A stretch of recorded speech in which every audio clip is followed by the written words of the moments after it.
बऱ्याचदा कढी करताना फुटते, पण माझी पद्धत थोडी वेगळी आहे. तुम्हाला जर बघायचा असेल तर हा व्हिडिओ शेवटपर्यंत बघा आणि आपल्या चॅनलला सबस्क्राईब करा.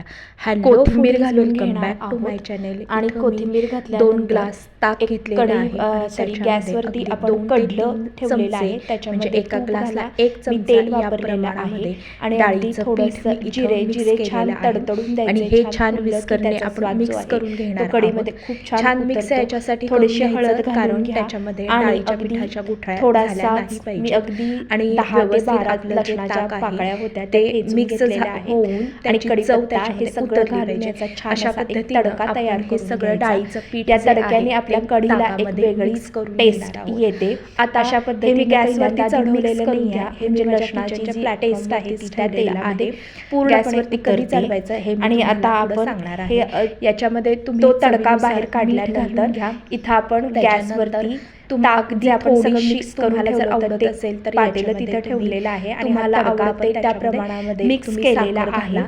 आणि साखर तुमच्या जो आवडीप्रमाणे घाला, नाहीतर मग कडल्यामध्ये जो कढी तडका अगदीच शिल्लक गोड होता होते त्याच्यामध्ये आणि थोडंसं ते ताक चवीलाही घालून लागत परत नाही. तो आपण म्हणून त्याच्यामध्ये थोडीशी मिक्स करून तेही घेतलेला तुमच्या आहे. ताकाच्या आता आंबटपणावरती लक्षात ठेवा, तुम्ही ही जी कढी डिपेंड आहे ठेवा. ना, हे इतर आपण आता तडका हे सगळं घातलेलं घालून तयार केलेलं झाल्यानंतर आहे.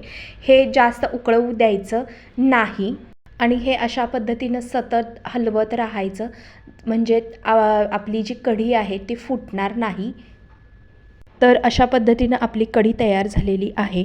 जर तुम्हाला रेसिपी आवडली असेल तर चॅनलला लाईक करा, शेअर करा आणि सबस्क्राईब करा.